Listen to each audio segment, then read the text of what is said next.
Did you know that long before the world learned to measure people by height, there was a village called Amura, where everyone was a dwarf, short in body, strong in spirit, careful in living. They believed the gods made them so to protect them.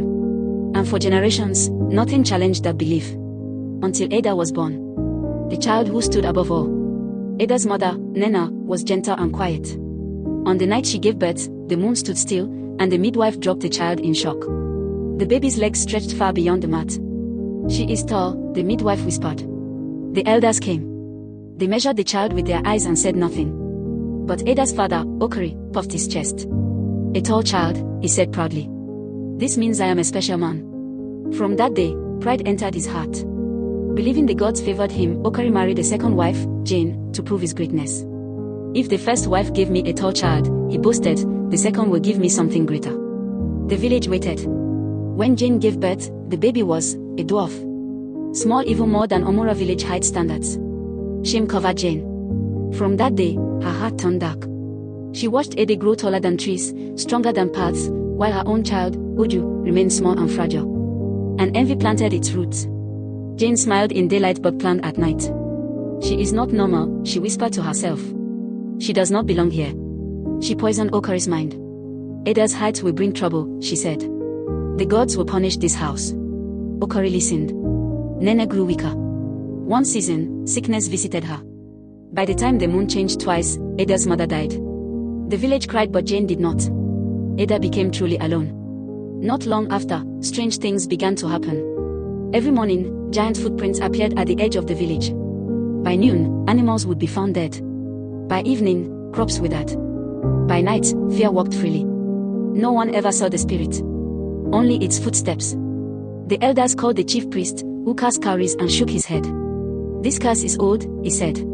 "Older than this generation." The priest spoke again. "Long ago, this village cast out a dwarf widow.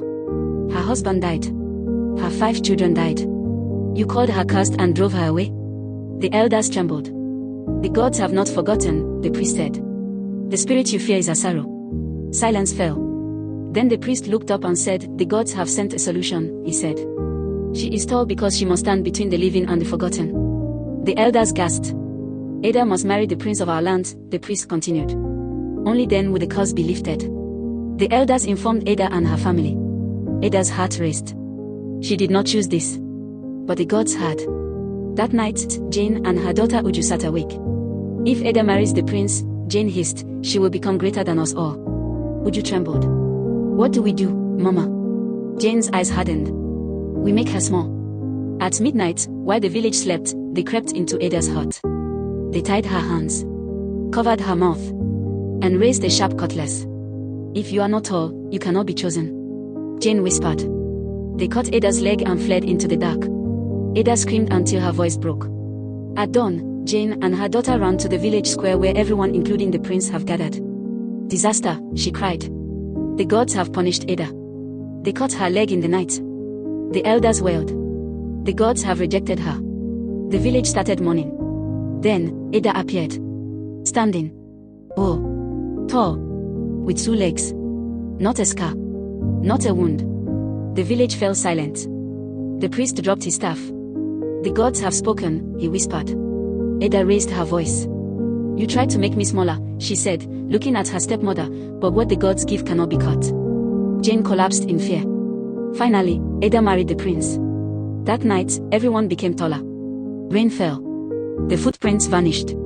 The animals lived. The crops rose again. The spirit was appeased.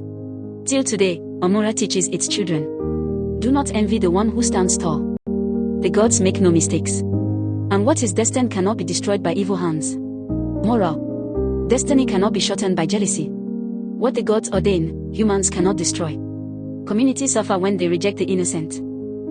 If you enjoyed this story, like this video, share it with someone who loves stories, leave a comment telling us what lesson you learned, follow and subscribe to Dexola TV for more stories.